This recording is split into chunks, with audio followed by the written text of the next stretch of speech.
Here I have REALME C30, and today I'm going to show you how to take a burst shot on this device. So firstly you have to open camera, then all you need to do is to just hold down shutter button, and after that the burst shot will start. So let me show you. So you just hold it.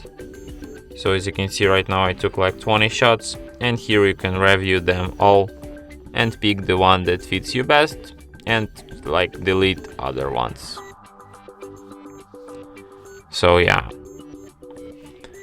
and that's it. Thanks for watching. If you find this tutorial useful, don't forget to hit that like button and subscribe to our channel.